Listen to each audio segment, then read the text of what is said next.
Hello my dear student. तो जैसा हमने लास्ट लेक्चर में मेटलर्जी में मैंने आपको रिफाइनिंग प्रोसेस के बारे में अच्छे से बता दिया था।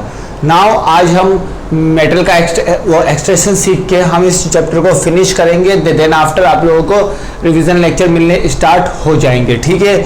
तो इसमें आपको सम अदर स्पेशल मेथड्स बता देता हूँ। सम अदर स्पेशल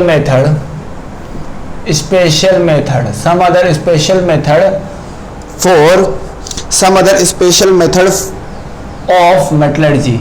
मेटलर्जी का कुछ अलग स्पेशल मेथड में आपको बता देता हूँ बच्चों। उसको आपको वैसे के वैसे ही याद करना है बच्चों। एक पॉइंट आपको मिस नहीं करना है। एक पॉइंट अगर आपने मिस किया तो आपका एक मार्क्स जा सकता है। तो इस बात का ध्यान रहे बच्चों, आपको एक भी पॉइंट इसमें आपको मिस नहीं करने हैं। जितना आपने मिस किया उतना आपसे नहीं हो पाएगा बच्चों। थोड़ा सा इस बात को अच्छे से समझो कि एक भी पॉइंट आपको इसमें मिस नहीं करने।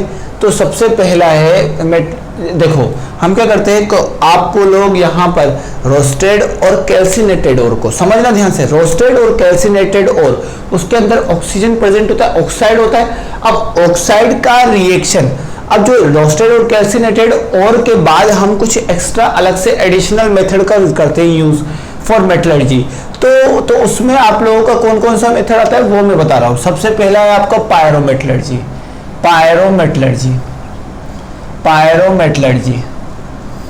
अब इस बात को समझना, पायरोमेटलर्जी। तो पायरोमेटलर्जी में क्या होता है बच्चों, देखो रोस्टेड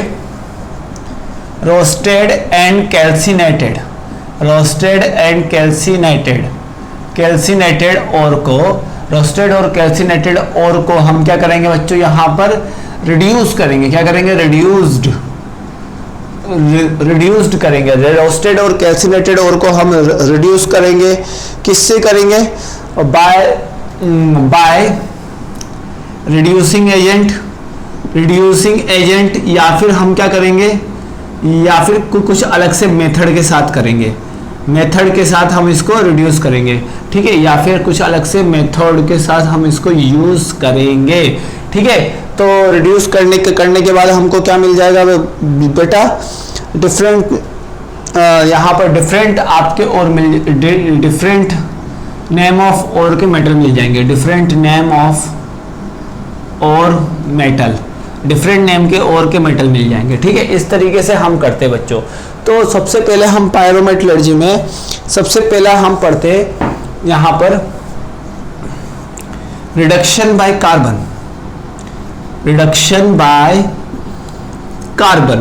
के थ्रू हम इसका रिडक्शन करते हैं। आप देखो कार्बन के थ्रू हम इसका रिडक्शन कैसे करते हैं बच्चों, समझना ध्यान से।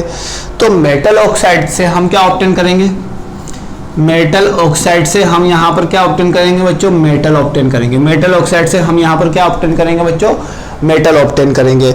अब मेटल मतलब मेटल किसके लिए होता है बच्चों, यूज्ड फॉर मेटल आपके किसके लिए होता है, यूज्ड फॉर FeCO, निकल, Zn। आपका मतलब कार्बन के थ्रू हम रिडक्शन किस किस के केस में करेंगे, बट बेटा मैं आपको लिखा रहा हूं, आपको ये नाम भी थोड़े बहुत याद होने चाहिए।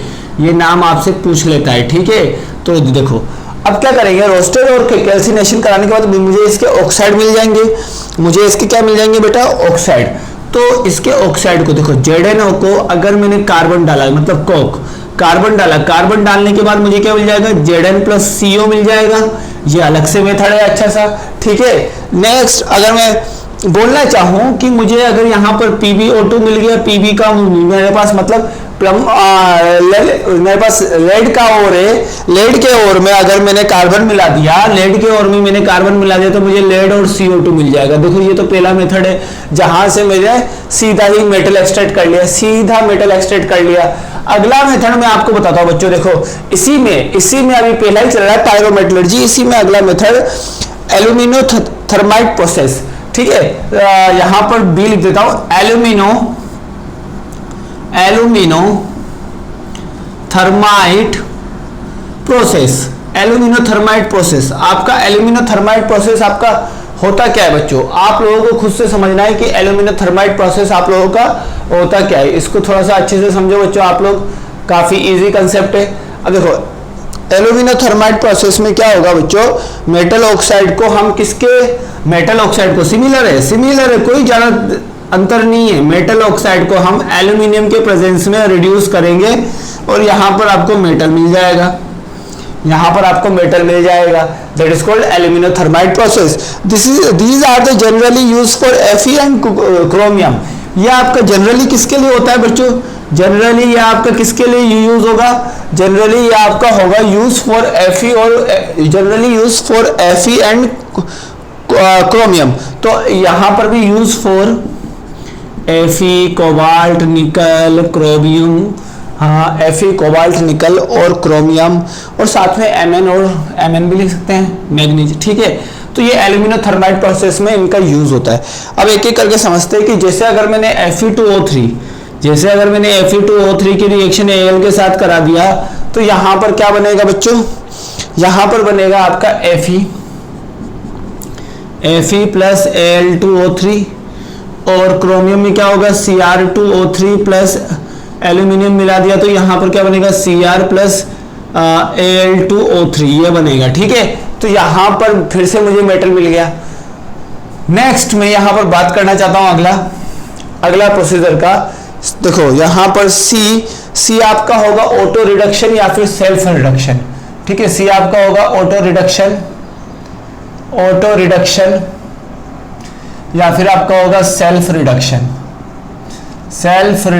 ऑटो रिडक्शन या फिर आपका होगा सेल्फ रिडक्शन, ठीक है। ऑटो रिडक्शन या फिर आपका सेल्फ रिडक्शन। अब ऑटो रिडक्शन और सेल्फ रिडक्शन क्या होता है बच्चों समझना।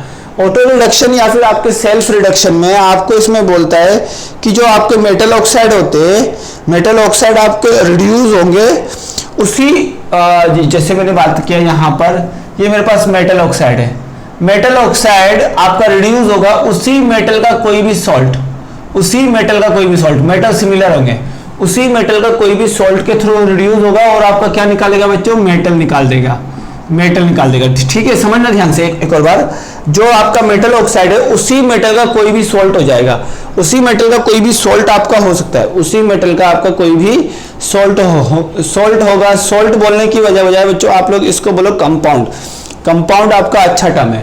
तो मेटल सॉल्ट हटा के हम लिखते हैं बच्चों यहाँ पर कंपाउंड आपका ज्यादा अच्छा टर्म है। अगर उसी मेटल का कंपाउंड होगा उसके थ्रू आपका रिड्यूस होगा। जैसे अगर मैं बात करूं Cu2O को Cu2S से मैं अगर रिड्यूस करूंगा, Cu2O को Cu2S से रिड्यूस करूंगा तो आपका क्या बनेगा बच्चों, यहाँ पर Cu बन जाएगा साथ में और यहाँ पर आपका SO2 गैस रिमूव होगा। ये रिएक्शन मैं आपको फिर से बताऊंगा, Cu का रिएक्शन होता है बेसेमर कन्वर्टर में। किसमें होता है बच्चों, बेसेमर कन्वर्टर में इसका रिएक्शन होता है बच्चों, ठीक है। इस चीज को थोड़ा सा अच्छे से समझो, इसका रिएक्शन आपका कहाँ होता है बच्चों, बेसेमर कन्वर्टर में। तो यहाँ पर हम किसका यूज करते हैं बच्चों, बेसेमर कन्वर्टर का यूज करते हैं। हम यहाँ पर किसका यूज करते हैं बच्चों, बेसेमर कन्वर्टर का। तो थोड़ा सा इस चीज को अच्छे से समझो, यहाँ पर हम यूज करेंगे बेसेमर कन्वर्टर का। तो यहाँ पर बेसेमर कन्वर्टर से रिलेटेड रिएक्शन आएगी बच्चों आपके, ठीक है। अब नेक्स्ट मैं आपको बताता हूँ बच्चों, यहाँ पर थर्मल रिडक्शन, ये मेनली यूज होता है Cu के लिए। अगला डी थर्मल रिडक्शन हम किसके लिए यूज करेंगे, देखो जी, जैसे थर्मल रिडक्शन के लिए याद रखो हापा मतलब Hg Ag Au Pt, मतलब हापा का मतलब Hg Ag Pt Au, ठीक है। इन सब की क्या होते हैं बच्चों, एक्चुअली में जनरली ऑक्साइड्स आर अनस्टेबल, इन सब के ऑक्साइड्स क्या होते हैं बच्चों, अनस्टेबल होते हैं। जब इन सब के ऑक्साइड अगर आपके अनस्टेबल होंगे तो ये तुरंत आपके डिसोसिएट होकर क्या बना लेंगे बच्चों, मेटल और आपका ऑक्सीजन गैस को रिलीज कर देंगे। जैसे सिंपली हीटिंग पर, ये आपका क्या होगा, सिंपली हीटिंग पर, किस पर हो जाएगा, सिंपली हीटिंग पर होगा, किस पर होगा, सिंपली हीटिंग पर होगा। तो अगर मैं बात करना चाहूँ जैसे HgO को अगर मैं सिंपली हीट कर दूं, HgO को मैं क्या कर दूं बच्चों, सिंपली हीट कर दूं तो आपका Hg बन जाएगा और यहाँ पर O2 गैस निकल जाएगा। अगर मैं Ag2O को सिंपली हीट कर दूं तो क्या बन जाएगा बच्चों, Ag बन जाएगा और O2 बन जाएगा। सिमिलरली ये रिएक्शन आपको ऐसे ध्यान रखना है, थर्मल रिडक्शन। आप इसके नाम से भी आपको याद कर सकते हो, आप इसको इसके नाम से भी ध्यान रख सकते हो। नेक्स्ट अगर मैं बात करूं इलेक्ट्रोमेटलर्जी, अब आप लोगों को याद होगा इलेक्ट्रोमेटलर्जी, ठीक है। इलेक्ट्रोमेटलर्जी में भी मैं आपको बता देता हूँ, नेक्स्ट प्रोसेस है हमारा इलेक्ट्रोमेटलर्जी। तो इलेक्ट्रोमेटलर्जी हमारा क्या होता है बच्चों, आप लोगों को नाम से पता पड़ गया, इलेक्ट्रोमेटलर्जी मतलब इलेक्ट्रिक, मतलब इलेक्ट्रोलाइसिस कहीं ना कहीं होगा, ठीक है। कहीं ना कहीं आपका क्या होगा, इलेक्ट्रोलाइसिस होगा, ठीक है। जो टर्म में लिखा रहा हूँ वो आपको वैसे ही याद रहनी चाहिए, ठीक है। इलेक्ट्रोमेटलर्जी, तो इलेक्ट्रोमेटलर्जी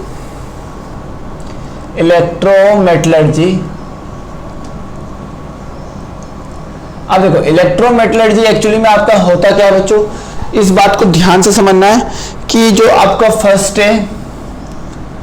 है और सेकंड है मेटल है, फर्स्ट है और सेकंड है मेटल है, उसका हम क्या करेंगे, इलेक्ट्रोमेटलर्जी कराएंगे। जनरली किसका कराएंगे, फर्स्ट है सेकंड है मेटल, और साथ में कंबाइनली आप एंड एल्यूमिनियम मेटल का भी कर सकते हो। किसका कर सकते हो बच्चों, एल्यूमिनियम मेटल का भी आप इलेक्ट्रोमेटलर्जी कर सकते हो। एल्यूमिनियम मेटल का भी आप इलेक्ट्रोमेटलर्जी कर सकते हो। क्यों, क्योंकि ये सारे के सारे मोस्ट रिएक्टिव होते हैं, क्योंकि ये सारे के सारे क्या होते हैं बच्चों, मोस्ट रिएक्टिव होते हैं, इसीलिए हम इस मेथड का यूज करेंगे।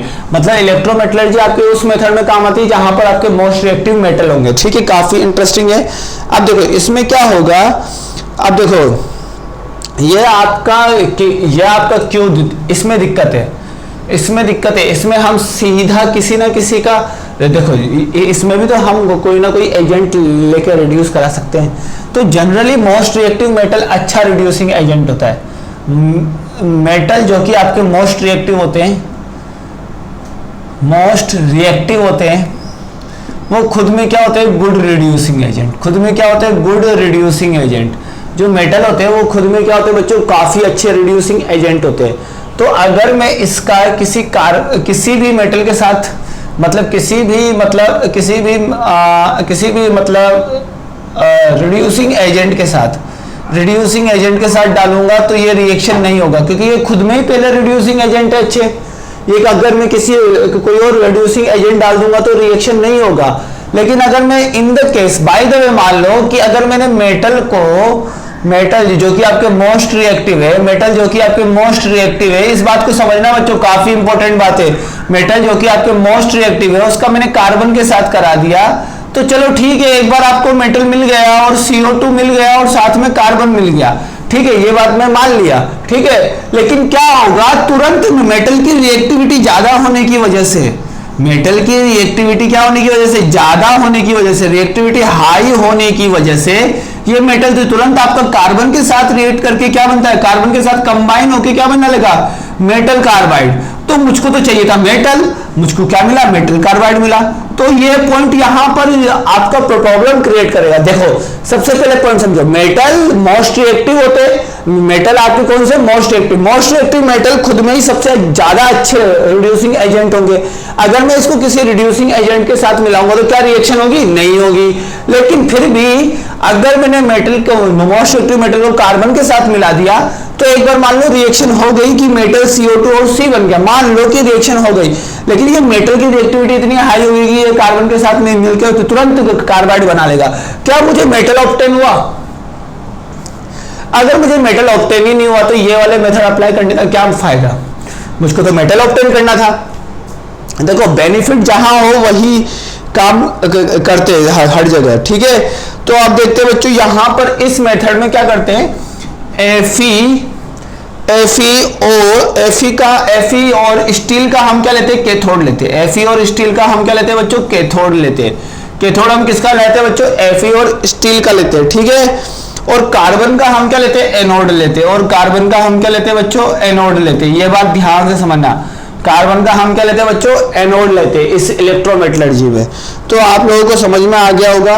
और ध्यान से समझना, वी विल टेक, देखो फ्यूज्ड लेंगे, फ्यूज्ड या फिर मोल्टेन मेटल ऑक्साइड लेंगे, फ्यूज या फिर मोल्टेन मेटल ऑक्साइड लेंगे या फिर हैलाइड लेंगे, ठीक है।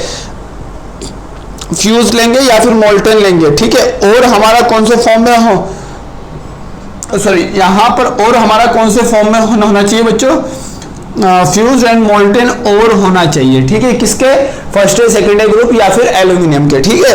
और कुछ नहीं। देखो यहां पर हम क्या नहीं लेंगे वो मैं बता देता हूं। यहां पर हम गलती नहीं करेंगे। देखो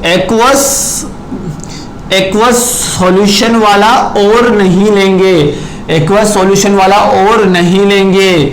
ये मिस्टेक के बारे में मैं आपको बताऊंगा, ये मिस्टेक गलती से भी नहीं करना है। हम केवल फ्यूज और मोल्टेन लेंगे क्योंकि हमको तो मेटल ऑब्टेन करना है ना। तो देखो अब मैं क्या करता हूँ, इसको मैं सोडियम का बताता हूँ।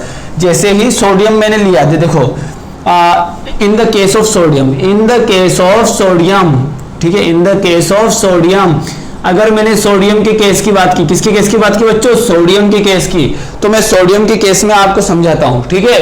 तो सोडियम के केस में अगर आप समझने की कोशिश करोगे तो आपको तुरंत यहां से पूरा कंसेप्ट आपको क्लियर हो जाएगा कि सर ने मोल्टेन के लिए हाँ बोला है, एक्वस के लिए मना किया है। ये चीजें मैं आपको पहले पढ़ा चुका हूं बच्चों। अब ये भी मैं बता दूं कि ये वाला कंसेप्ट मैंने आपको पहले पढ़ा दिया है। अब कहां पढ़ा है वो आप लोग जानते हो बच्चों अच्छे से, कि मैंने हाइड्रोजन में आपको पढ़ाया था। Fe आपका, एक बार हाइड्रोजन का ध्यान रखोगे तो अपने आप समझ में आ जाएगा। Fe आपका कैथोड होगा और कार्बन आपका एज ए एनोड होगा, ठीक है, कार्बन आपका एज ए एनोड होगा, ठीक है। बात क्लियर है। अब देखो यहां पर जैसे ही मैंने एक कंटेनर में यहां पर NaCl ले लिया, ठीक है, NaCl ले लिया और यहां पर मैंने एनोड कर दिया और यहां पर मैंने कैथोड कर दिया। अब आपको याद आ गया होगा डायग्राम से, ये आपका मोल्टेन है, ठीक है, ये आपका क्या है बच्चों, मोल्टेन है। अब देखो मोल्टेन होगा तो यहां पर NaCl आपका दो पार्ट में टूटेगा, Na+ और Cl-, ये बात भी आप अच्छे से जानते हो, बहुत सिंपल बात है। अब मुझे एक चीज बताओ कि जो आपका Cl- है, एनोड पर क्या जाएगा, एनोड पर आपका क्या होगा, इलेक्ट्रॉन का रिमूवल होगा, मतलब ऑक्सीडेशन होगा, ऑक्सीडेशन होगा मतलब Cl- आपका कहां जाएगा, एनोड पर जाएगा। तो ये दो इलेक्ट्रॉन को रिमूव करता हुआ, ये दो इलेक्ट्रॉन को रिमूव करेगा और Cl2 गैस बना देगा। इसी तरीके से अगर मैंने कैथोड की बात की तो कैथोड पर आपका रिडक्शन होगा, मतलब इलेक्ट्रॉन का गेन होगा। अब इलेक्ट्रॉन का गेन होगा तो Na+ आपका इलेक्ट्रॉन को गेन करके Na बना लेगा। देखो मुझे मेटल मिल गया एनोड पर, मुझे कैथोड पर मेटल मिल गया। लेकिन अगर मैं क्या यूज करूं, if we used aqueous solution of ore, ठीक है, if we use aqueous solution of ore, तो यहां पर एक्वस सॉल्यूशन यूज करते ही मेरे पास H+ भी होगा, OH- भी होगा, Na+, यहां पर Na+ भी होगा। यहां पर हम इसके अंदर Na+ और NS+ और CaCl2 का इलेक्ट्रोलाइट लेंगे। क्या लेंगे, इलेक्ट्रोलाइट लेंगे, ठीक है, ये बात ध्यान रखो। देखो यहां पर Na+ भी होगा और Cl- भी होगा, तो ये तो जनरली है कि Cl- आपका हो जाएगा। देखो एनोड पर तो आपका क्या हो जाएगा बच्चों, Cl-, मैंने आपको बताया था ना डिस्चार्ज पोटेंशियल, उसके हिसाब से हम बिठाएंगे तो यहां पर आपका क्या हो जाएगा बच्चों, यहां पर आपका Cl2 बन जाएगा। और अगर मैंने कैथोड की बात की, तो कैथोड पर रिडक्शन होता है और कैथोड पर रिडक्शन होगा तो Na+ और H+ में से H+ का आपका रिडक्शन होगा, H+ का रिडक्शन होगा, ना कि आपका Na+ का होगा। तो मुझे क्या मिल गया, हाइड्रोजन गैस मिल गया। देखो मुझे हाइड्रोजन गैस थोड़ी ना चाहिए, मुझे तो मेटल चाहिए। जब मुझे हाइड्रोजन गैस नहीं चाहिए तो इसलिए मैं इसको यूज नहीं करूंगा। ये बात को ऐसे ही क्रॉस करके लिखो, देखो इसको यूज नहीं करूंगा। क्यों नहीं करूंगा उसका रीजन मैंने बताया, ठीक है, रीजन मैंने बता दिया। तो इस चीज को थोड़ा सा अच्छे से समझो कि क्यों यूज नहीं करेंगे। मैं पूरा मैथमेटिकली आपको रीजन बताऊंगा, हर चीज का मैं मैथमेटिकली रीजन बताऊंगा। अब देखो नेक्स्ट आपका कौन सा है, नेक्स्ट मेटलर्जी प्रोसेस आपका हाइड्रोमेटलर्जी। देखो हाइड्रोमेटलर्जी आपका एल्यूमिनियम के लिए भी होता है, बॉक्साइट और के लिए भी यूज होगा, ठीक है, लेकिन एल्यूमिनियम के केस में मैं आपको बताऊंगा रिएक्शन, ठीक है, इसके लिए घबराने की कोई जरूरत नहीं है। एल्यूमिनियम के केस में मैं आपको रिएक्शन पूरा बताऊंगा तो आप लोगों को समझ में आ जाएगा, ठीक है। एल्यूमिनियम के केस में मैं आपको पूरा रिएक्शन बताऊंगा, ठीक है। तो अभी हम मैं आपको बताता हूँ हाइड्रोमेटलर्जी, थर्ड प्रोसेस हाइड्रोमेटलर्जी बोल दो या फिर आप साइनाइड मेथड बोल दो, साइनाइड प्रोसेस बोल दो, ठीक है, साइनाइड प्रोसेस बोल दो या फिर आप क्या बोल दो बच्चों, यहां पर साइनाइड प्रोसेस बोल दो, या फिर आप बोल दो यहाँ पर इसको बोल सकते हैं mark author forest method, mark author forest method, mark author forest method, ये भी आपका एक मेथड होता है बच्चों। ठीक है, ये सारे के सारे मैंने मेथड आपको बता दिए कि इन सबको एक ही मेथड है। ये आप लोगों का ऐसा घूमने फिरने वाला मेथड नहीं है कि अलग अलग नाम याद रखो, नहीं, ये सारे एक ही मेथड है। आप क्या करेंगे बच्चों, जो हमारे पास पाउडर और आएगा डायरेक्टली, रोस्टेड छोड़ो, जो हमारे पास पाउडर और आएगा, पाउडर और को मैं ऐसे सॉल्यूशन में डिसॉल्व करूंगा, मैं उसको सॉल्यूशन में क्या करूंगा, डिसॉल्व करूंगा, मैं उसको क्या करूंगा बच्चों, सॉल्यूशन में डिसॉल्व करूंगा। फिर मैं क्या करूंगा, यहां पर सॉल्युबल कंपाउंड बनाऊंगा, क्या बनाऊंगा, सॉल्युबल कंपाउंड बनाऊंगा। इसी तरीके से सॉल्युबल कंपाउंड बनाऊंगा, और सॉल्युबल कंपाउंड आपका कौन से फॉर्म में होगा, कॉम्प्लेक्स फॉर्म में, कौन से फॉर्म में होगा, कॉम्प्लेक्स फॉर्म में सॉल्युबल कंपाउंड होगा। ठीक है, इस चीज को समझो।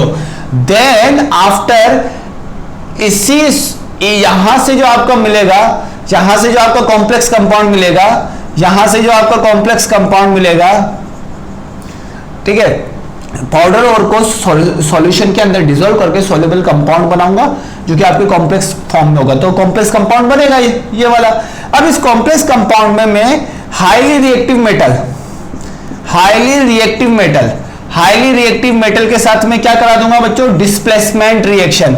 हाईली रिएक्टिव मेटल के साथ में क्या कराऊंगा, यहां पर डिस्प्लेसमेंट रिएक्शन। कौन सा, डिस्प्लेसमेंट रिएक्शन करा दूंगा, जो कि आप बचपन में पढ़ते आ रहे हो।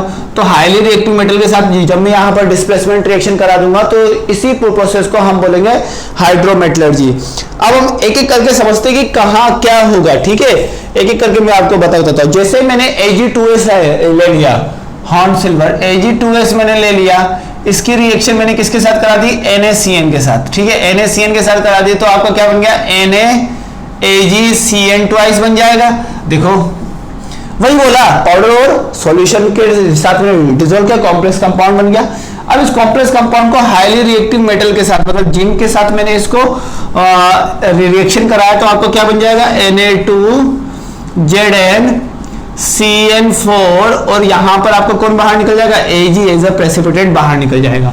ये तो पहला एग्जांपल दे, देखो वही प्रोसेस है, वहां लिखा मैंने, घुमा के लिखना बात अलग है। आप पहले इसका पूरा कंडीशन समझो कि क्या चल रहा है। ठीक है, अब देखो यहां पर अगर मैंने बोल दिया कि मेरे पास AU क्या है, वो मैं एक ना वो ऑरम का लेता हूं, AU मैंने लिया इम्प्योर है, इम्प्योर वो AU है, इसकी रिएक्शन NaCN के साथ कराई, NaCN के साथ करा के मुझे क्या मिलेगा, NaAuCN ट्वाइस।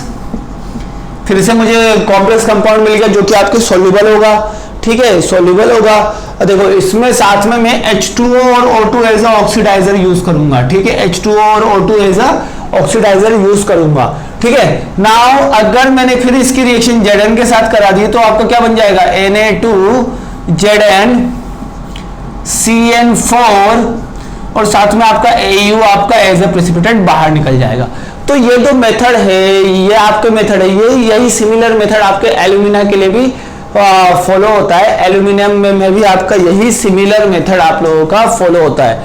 आप अगर एक दो बार अगर आप लोग ध्यान से देखोगे, तो आपको पता पड़ जाएगा कि एल्यूमिनियम के लिए भी आपका कौन सा, किस तरीके का मेथड आपका ज़्यादातर आपका सुटेबल है।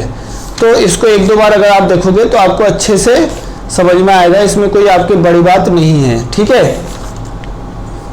देखो यहां पर ये हो गया। अब एल्यूमिनियम के लिए भी मैं आपको बता देता हूं, एल्यूमिनियम के लिए भी एक एक्स्ट्रा मेथड्स होते हैं। देखो, हाँ यहां तक लिख लिया, हाँ। अब देखो ये तो लिख लिया होगा आप लोगों ने। नेक्स्ट मैं आपको बता देता हूं, फॉर एल्यूमिनियम। ठीक है, फॉर एल्यूमिनियम अब समझते हैं। नेक्स्ट यहां पर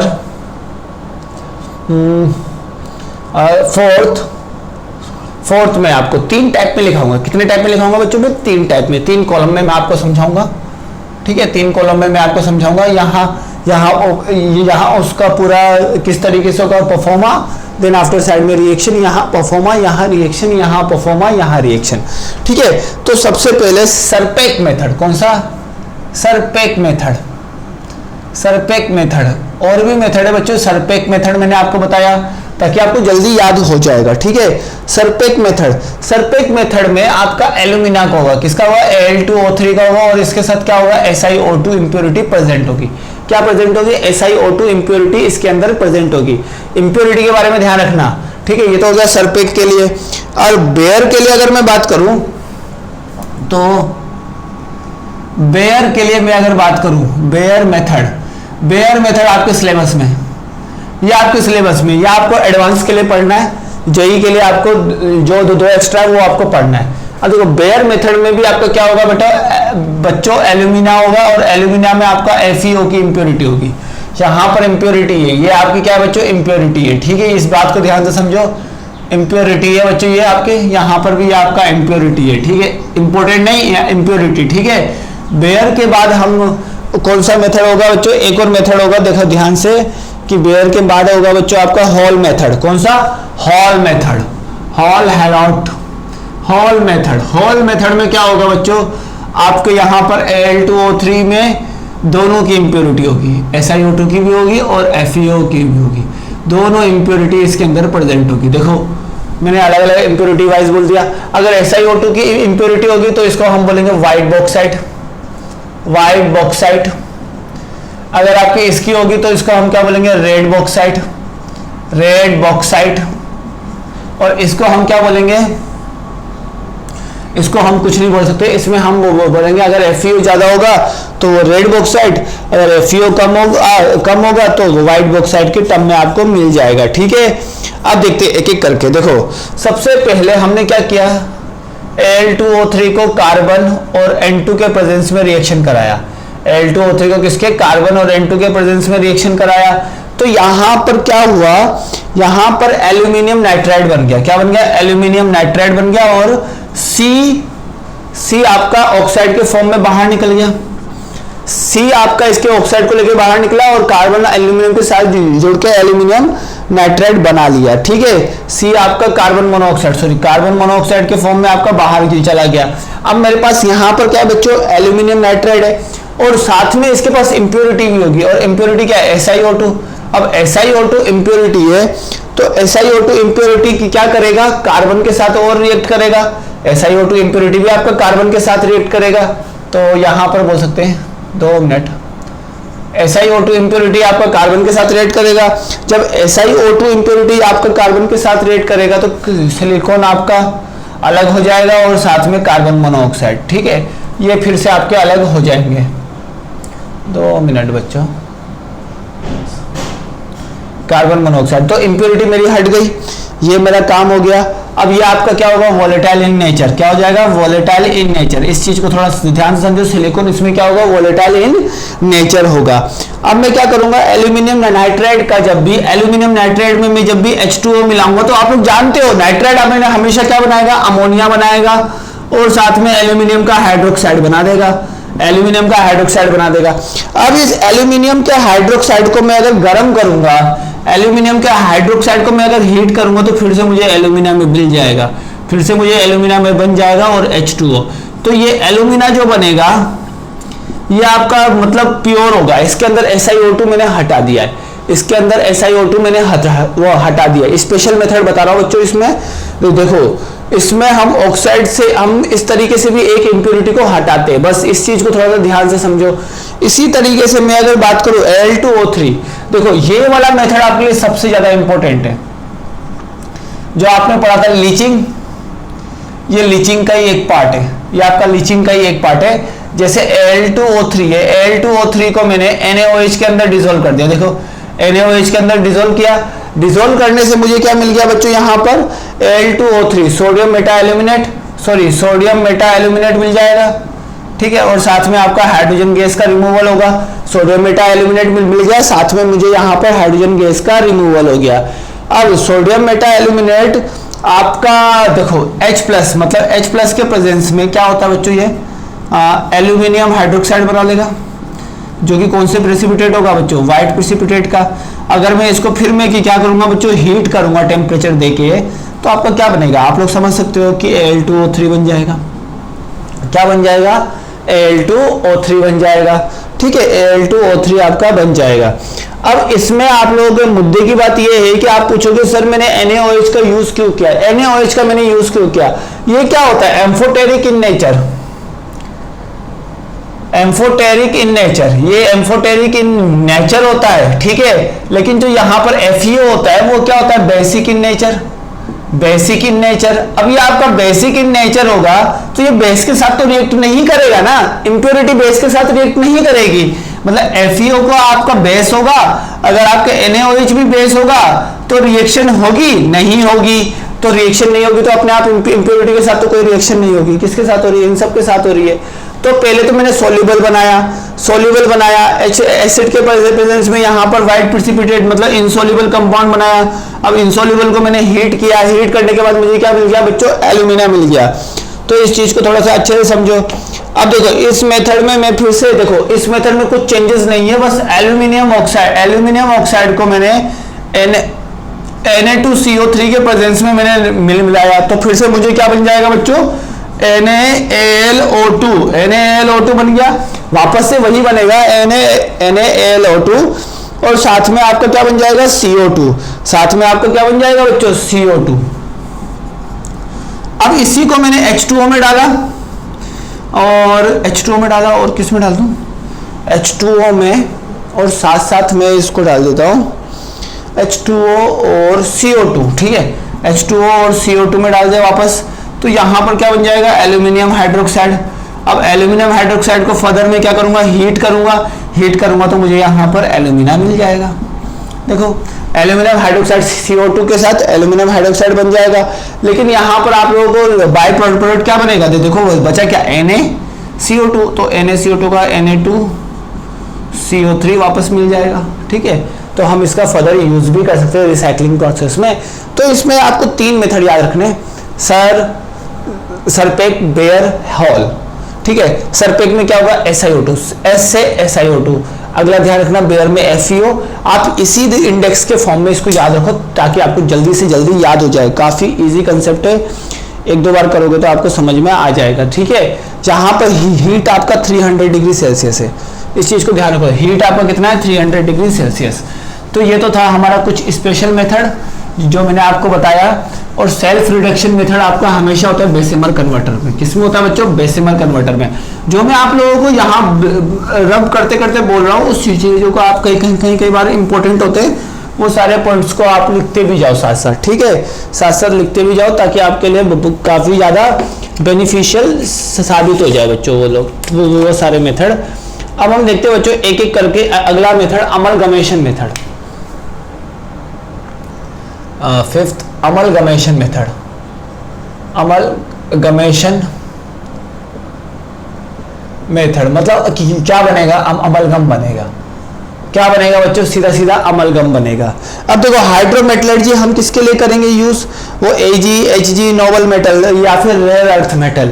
देखो मैंने आपको नहीं बताया, हाइड्रोमेटलर्जी आपके रेयर अर्थ मेटल के लिए होगा, रेयर अर्थ मेटल या फिर F ब्लॉक एलिमेंट भी बोल सकते हो उसको, F ब्लॉक एलिमेंट के लिए भी यूज आपका हो जाएगा। ठीक है, AU के लिए भी यूज होगा, PT के लिए भी होगा, इन सब के लिए भी होगा साथ में। ठीक है, इस चीज को याद रखो, नोबल मेटल या फिर रेयर अर्थ मेटल। कौन सा, हाइड्रोमेटलर्जी जो मैंने लिखाना भूल गया था। अब देखो अमलगमेशन मेथड। ठीक है, अब देखो मेटल का क्या करेंगे, इसमें आपको नेटिव और मतलब जो आपका अकेला मिलता है, अकेला मिलेगा, मतलब अकेला मतलब दुनिया में अकेला ही होगा वो मेटल। नेटिव और को जब मैं Hg के साथ मिलाऊंगा, हीट करूंगा तो यहाँ पर Hg के साथ क्या बना देगा, Hg अमलगम बना देगा। अब Hg अमलगम को जैसे ही मैंने जैसे ही मैंने हीट किया, जैसे ही मैंने ज्यादा हीट किया तो Hg आपका वोलेटाइल नेचर शो कर देगा, और वोलेटाइल नेचर शो करने के बाद अपने साथ इंप्योरिटी भी लेके चला जाएगा और यहाँ पर मुझे मेटल ऑब्टेन हो जाएगा। ठीक है, तो यहाँ पर मेटल अमलगम बनाता है, अगर जिसका भी मेटल हो उसका अमलगम ये आपका बना देगा। ठीक है, ये मेथड आपका किसके, अमलगम के थ्रू हम इसमें इंप्योरिटी को रिमूव करते हैं। ठीक है, अब हम एक एक करके सभी मेटल का एक्सट्रैक्शन देखते हैं बच्चों, एक एक करके सभी मेटल का एक्सट्रैक्शन देखेंगे, तो एक एक करके देखते हैं। एक्सट्रैक्शन ऑफ Cu का, ठीक है, एक्सट्रैक्शन ऑफ Cu, ठीक है। सबसे पहले Cu को हम कैसे निकालेंगे, देखो अब तुम लोगों को खुद ही बताना पड़ेगा।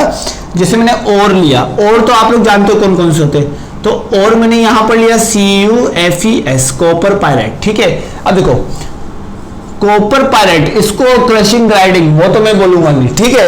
अब देखो, अब इसमें मैं कॉन्सेंट्रेशन बढ़ाने के लिए कौन सा प्रोसेस यूज करूंगा, सल्फाइड है, सल्फाइड और के लिए हम किसका यूज करते हैं, फ्रोथ फ्लोटेशन, ठीक है, फ्रोथ फ्लोटेशन प्रोसेस का यूज करूंगा, ठीक है। गलत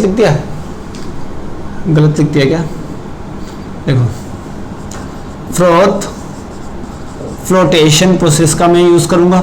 अगर फ्रोथ फ्लोटेशन प्रोसेस का यूज करूंगा तो यह सल्फाइड और से आपका पहली बार तो एक आपका गेइंग पार्टिकल या फिर मैट्रिक्स हट जाएगा, ठीक है। इसके बाद देखो सल्फाइड और है, सल्फाइड और के लिए मैं क्या यूज करूंगा, रोस्टिंग, मैं क्या यूज करूंगा बच्चों, रोस्टिंग।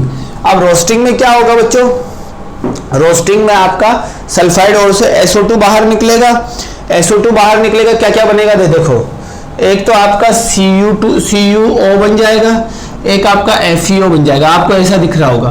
साथ में आपका कुछ अमाउंट में Cu2S और FeS, देखो अब समझना बात में, यहाँ पर बात को ध्यान से समझना, यहाँ पर Cu2O और Cu2S बनेगा।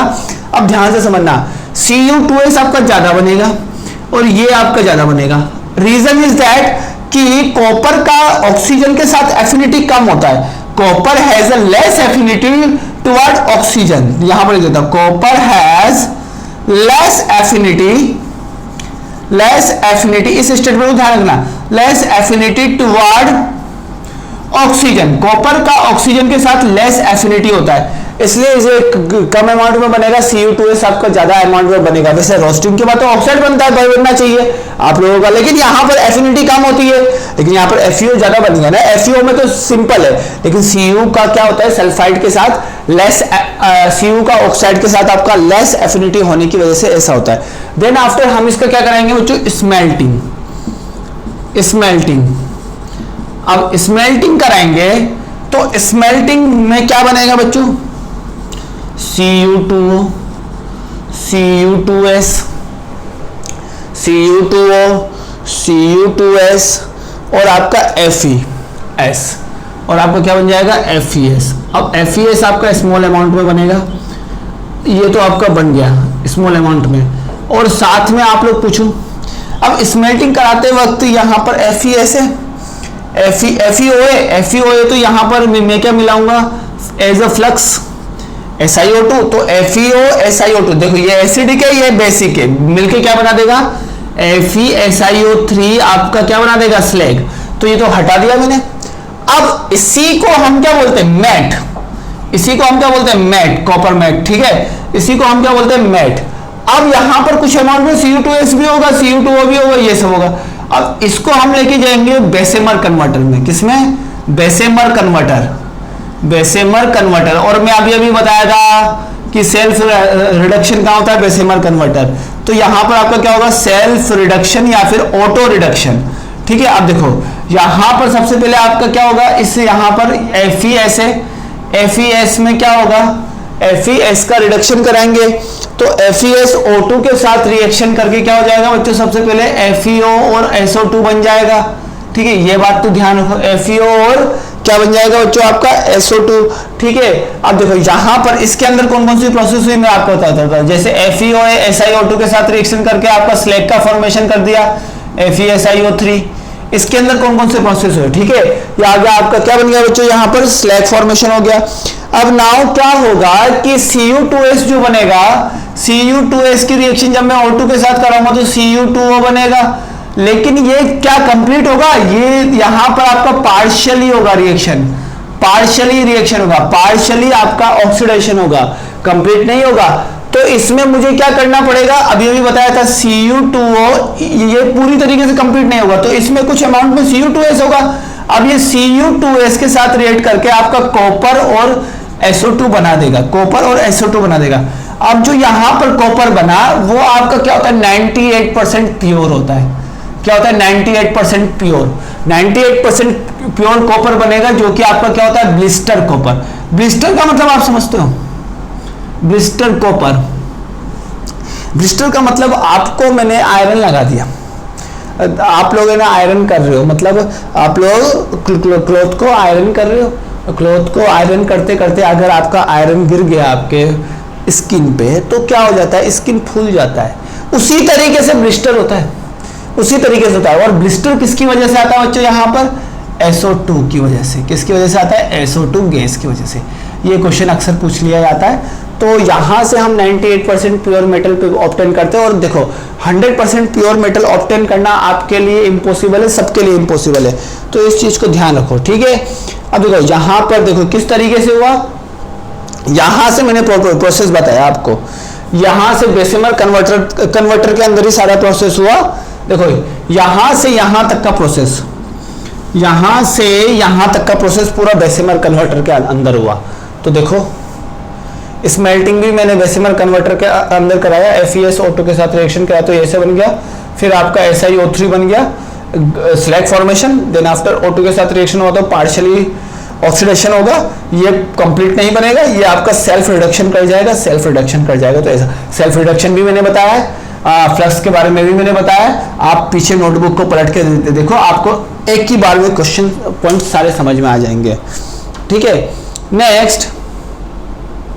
नेक्स्ट आपका है बच्चों यहाँ पर कि देखो अब इसके बाद भी देखो ये जो ब्लिस्टर कॉपर है, ये जो आपका ब्लिस्टर कॉपर है, तो ब्लिस्टर कॉपर को भी अगर मुझे प्योर करना हो, देखो ये भी बता देता हूँ, अगर ब्लिस्टर कॉपर को भी अगर आपको प्योर करना हो तो क्या करोगे, इलेक्ट्रोमेटलर्जी, इलेक्ट्रोमेटलर्जी का यूज करोगे।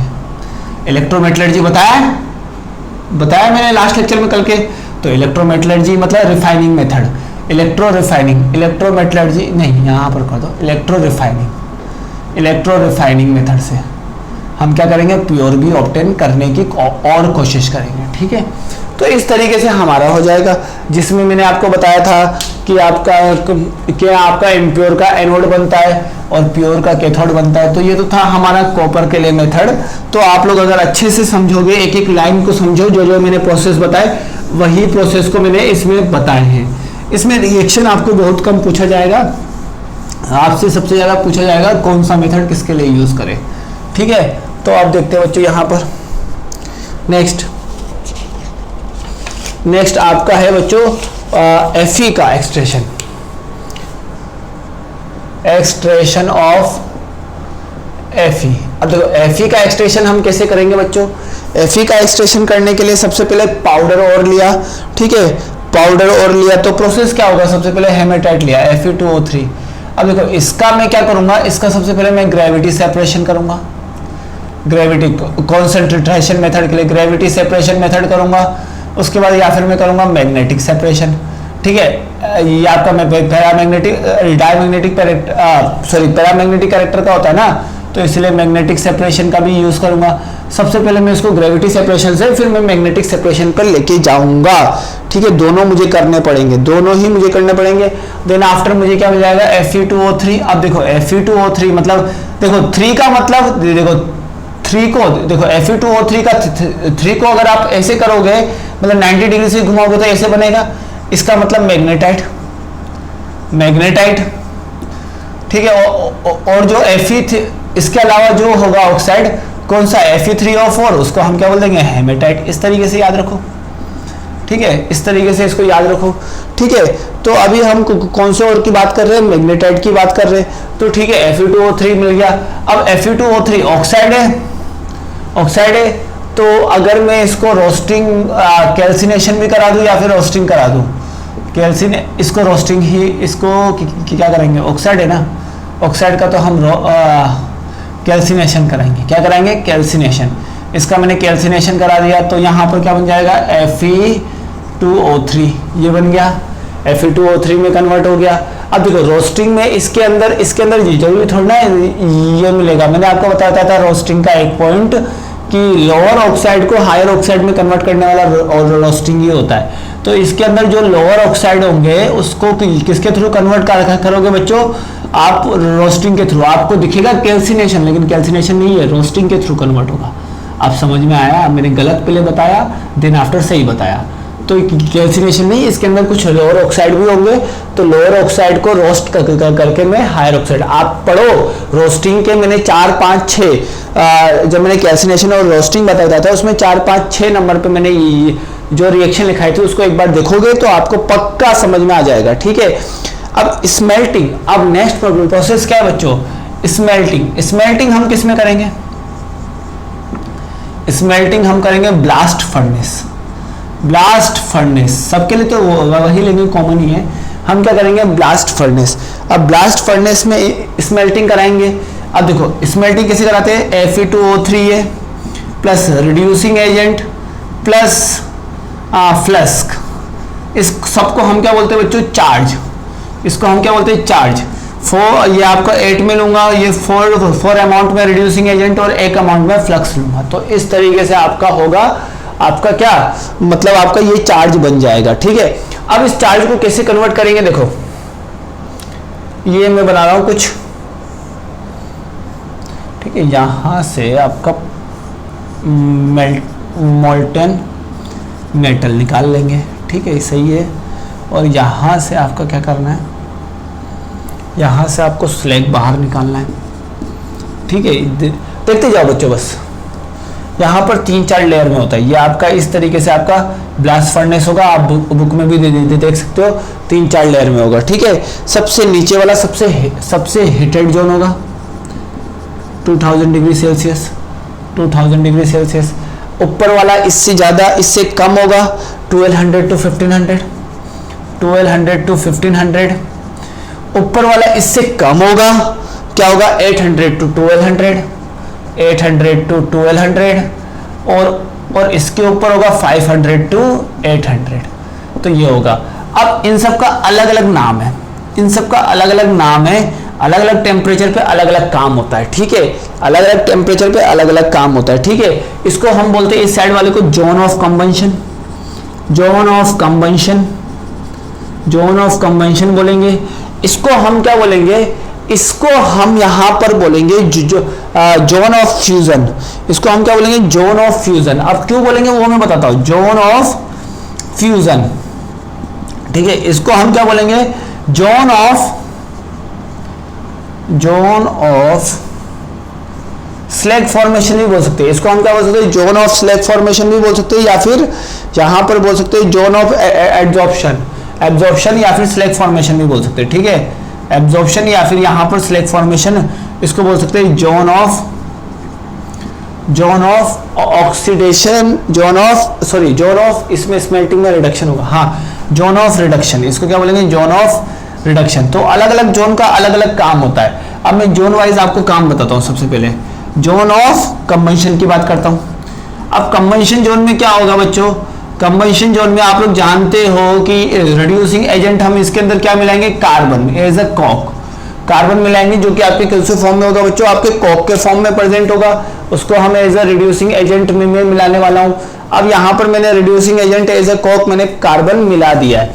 अब जब मैंने as a reducing agent as a carbon मैंने कॉक को मिलाया तो क्या होगा? Reaction C+O2 gives what? CO। सबसे पहले कार्बन मोनोऑक्साइड देगा। ठीक है, ये आपका डेल्टा H होगा यहां पर, और फिर C+O2 ये भी रिएक्शन होने की पॉसिबिलिटी है, CO2 डेल्टा H। दोनों रिएक्शन क्या है बच्चों? आपके एक्सोथर्मिक है। दोनों रिएक्शन क्या है बच्चों? एक्सोथर्मिक है। अब एक्सोथर्मिक रिएक्शन में हीट रिलीज होती है, इसलिए जोन ऑफ कंबशन सबसे ज्यादा टेम्परेचर वाला होता है। इसलिए आपका जोन ऑफ कंबशन क्या होता है बच्चों? सबसे ज्यादा टेम्परेचर वाला होता है। जोन ऑफ कंबशन आपका सबसे ज्यादा टेम्परेचर वाला क्यों होता है बच्चों? आप लोगों को पता पड़ गया होगा। जोन ऑफ कंबशन सबसे ज्यादा टेम्परेचर वाला इसलिए होगा क्योंकि यहां पर हीट रिलीज होगी, एक्सोथर्मिक रिएक्शन होगा, और एक्सोथर्मिक रिएक्शन होने की वजह से जोन ऑफ कंबशन आपका सबसे ज्यादा टेम्परेचर वाला होगा। बात क्लियर है? बात क्लियर है। अब नेक्स्ट जोन की बात करूंगा, जोन ऑफ फ्यूजन। अब जोन ऑफ फ्यूजन को बच्चों उतना अच्छे से, उतना सिंपली हम समझ लेते हैं। Zone of fusion, fusion word का मतलब क्या है? फ्यूजन मतलब मैंने आपको लिखा था ना, फ्यूज्ड एंड मोल्टन मेटल। तो यहां पर Fe जो होगा, जब मैं ऊपर से चार्ज को डालूंगा, देखो यहां से मैं चार्ज को डालूंगा, यहां से मैं चार्ज को डालूंगा, जब मैं ऊपर से चार्ज को डालूंगा तो आपका जो Fe होगा सॉलिड में वो अपने आप इस जोन में जाके आपका क्या हो जाएगा, मेल्ट हो जाएगा। अब आप देख रहे हो कि इस जोन में जाके आपका मेल्ट हो जाएगा। अब देखो मेल्ट होगा इस जोन में जाके, तभी तो मैं मोल्टन मेटल यहां से ऑब्टेन कर पाऊंगा। सिंपल बात है, कोई ज्यादा इतना सोचने वाली बात ही नहीं है। अगला जोन ऑफ एड्सॉर्प्शन, अगला जोन ऑफ एड्सॉर्प्शन, ठीक है, जोन ऑफ एड्सॉर्प्शन। तो जोन ऑफ एड्सॉर्प्शन में क्या होगा, जोन ऑफ एड्सॉर्प्शन, एब्जॉर्प्शन लिखो, ठीक है। अब देखो यहां से जब मैं कंबंशन जोन में मेरी कौन सी गैस बनती थी, सीओ गैस, सीओ गैस ऊपर ऊपर ऊपर ऊपर ऊपर ऊपर ऊपर जाएगी। अब इस जोन में क्या होगा जाके, जब यहां तक सीओ गैस पहुंचेगी, जब यहां तक आपकी सीओ गैस पहुंचेगी, सीओ गैस आपका ऑक्सीजन के साथ कंबाइन होकर क्या बना देगा, देखो यहां पर CO2 गैस, CO2 गैस यहां से ऑक्सीजन के साथ कंबाइन, यहां पर कार्बन के साथ, देखो मैंने चार्ज डाला हुआ है, चार्ज के अंदर क्या है, reducing agent as a carbon. देखो क्या होगा जोन ऑफ कंबशन में, CO2 और CO बनता था, CO2 ऊपर ऊपर ऊपर ऊपर जाएगा, ऊपर जाएगा तो यहां पर जैसे देखो चार्ज डाला तो इस जोन में मेल्ट हुआ, चार्ज में Fe होगा जो इस जोन में आपका मेल्ट हो जाएगा, ठीक है। अब जोन ऑफ एब्जॉर्प्शन में क्या होगा, CO ऊपर गया तो चार्ज के अंदर कार्बन भी तो होगा, अब वो कार्बन मिलके क्या बना देगा, CO, जो कि आपके एंडोथर्मिक होगी। ये रिएक्शन आपकी क्या होगी, एंडोथर्मिक, और एंडोथर्मिक होने की वजह से हीट अब्जॉर्ब करेगा, हीट अब्जॉर्ब करेगा, इसका मतलब इसकी हीट को क्या कर देगा, कम कर देगा। इसीलिए जोन ऑफ एब्जॉर्प्शन का हीट कम होता है। बहुत ही ज्यादा इंपॉर्टेंट और शानदार क्वेश्चन है जो मैंने बोला है अभी, आप लोग इसको अपने हिसाब से स्टेटमेंट में लिखते जाओ, लिखते जाओ, ठीक है बच्चों। अगर आप नहीं लिखोगे तो आपको कहीं ना कहीं प्रॉब्लम होने के चांसेस सबसे ज्यादा है।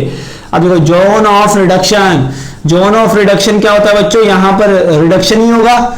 जोन ऑफ रिडक्शन में आपका यहां पर क्या होगा बच्चों, रिडक्शन ही होगा। अब रिडक्शन हमको कराना है, तो रिडक्शन हम कैसे कराएंगे, सबसे बड़ी बात है, तो Fe2O3 को CO के साथ रिड्यूस कराएंगे। तो सबसे पहले आपका क्या बनेगा,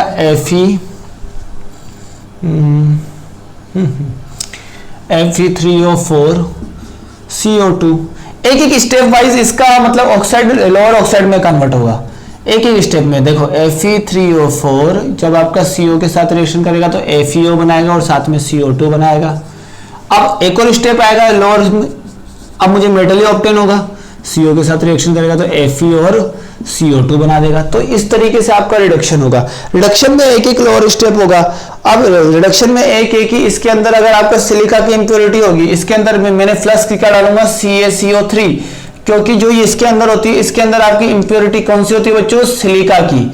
तो सिलिका की इंप्योरिटी होने की वजह से क्या होगा, जोन ऑफ एब्जॉर्प्शन में, या फिर आपका सिंपल बोल सकते हैं कि SiO2 आपका एसिड के इंप्योरिटी, आपका फ्लक्स मैंने क्या डाला, बेसिक डाला CO, जब मैंने बेसिक फ्लक्स डाला तो आपका क्या बन गया, 2 मिनट, CaSiO3, ये मेरा क्या बन गया, स्लैब बन गया, ठीक है। ये चीजें भी हो गई।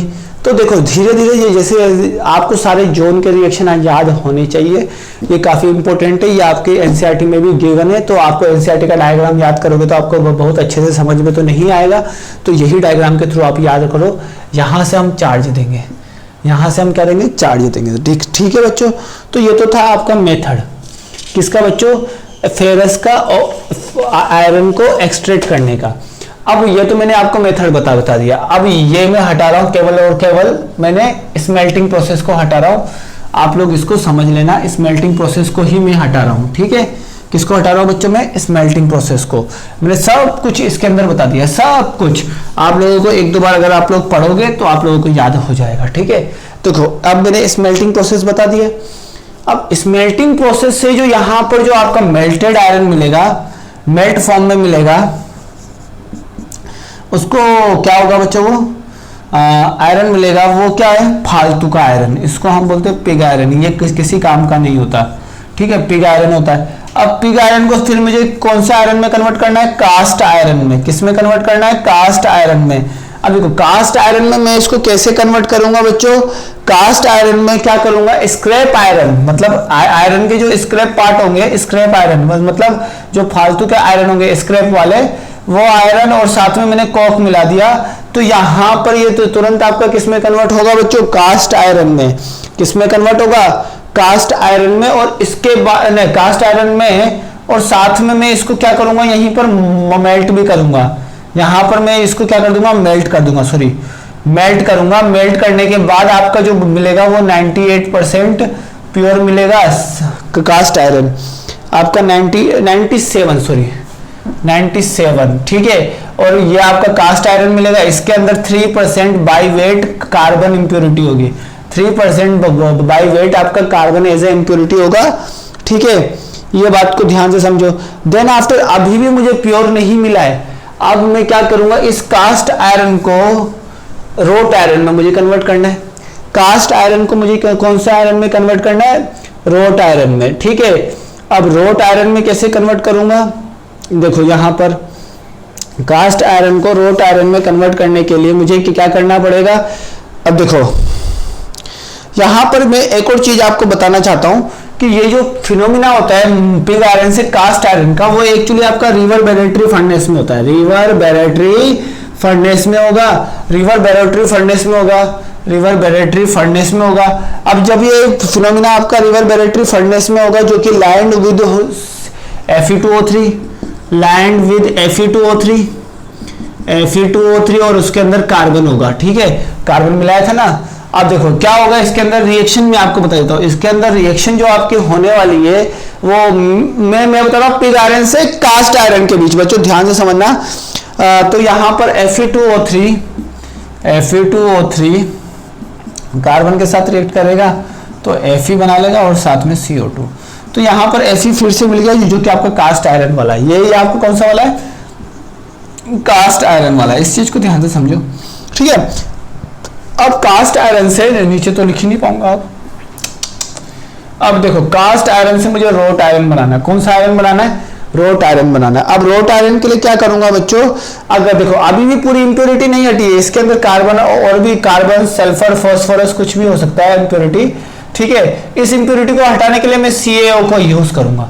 CaO का यूज करके मैं क्या हटाऊंगा, removal of impurity, removal of impurity like CsP, मतलब कार्बन, सल्फर और फास्फोरस की इंप्योरिटी को मैं हटा दूंगा। अब हटा दूंगा और क्या होगा, स्लैग बना के हटा दूंगा, ठीक है। अब यहां से जो फॉर्म मिलेगा वो क्या होगा बच्चों, आपका रोट आयरन। यहां से जो फॉर्म मिलेगा वो आपका क्या होगा, रोट आयरन, मतलब मेलिएबल आयरन भी बोल सकते हैं या फिर रोट आयरन, ठीक है। UgHT रोट आयरन, या फिर मैं यहां पर बोल सकता हूं मेलिएबल आयरन, ठीक है, मेलिएबल आयरन। तो देखो मुझे मिल गया। और अब आपसे पूछा जाएगा सबसे प्योरेस्ट फॉर्म कौन सा होगा, रोट आयरन। उसके बाद आपका कौन सा होगा, कास्ट आयरन। कास्ट आयरन के बाद आपका सबसे बकवास फॉर्म मतलब पिग आयरन। पिग आयरन, नाम इसको पिग आयरन इसलिए बोलते हैं कि इसका कोई यूज नहीं होता, ठीक है, ये किसी यूज में नहीं आता, इसलिए हम इसको पिग आयरन बोलते हैं। सबसे ज्यादा यूज में आता है बच्चों आपका कास्ट आयरन, रोट आयरन आपका कहीं कहीं यूज में आता है, ठीक है। अब देखो यहाँ पर रोट आयरन में भी आपका टाइप है। रोट आयरन में अगर मैंने कार्बन की इंप्योरिटी मिला दी, अगर मैंने आयरन में कार्बन की इंप्योरिटी मिला दी, तो उस हिसाब से आपके आयरन के भी टाइप होते हैं। एक होता है सॉफ्ट, एक होता है आपका मॉडरेट। देखो स्टील, ठीक है, स्टील में आपका कार्बन अगर 0.25 टू 50 होगा तो वो 100.50, तो वो सॉफ्ट मेटल होगा, सॉफ्ट स्टील होगा, ठीक है, ऐसे बोल सकते हैं। अब देखो 0.50 टू 1.0 होगा तो मॉडरेट होगा, ना ज्यादा सॉफ्ट होगा ना ज्यादा हार्ड होगा, ठीक है। कार्बन परसेंटेज कार्बन की बात कर रहा हूं।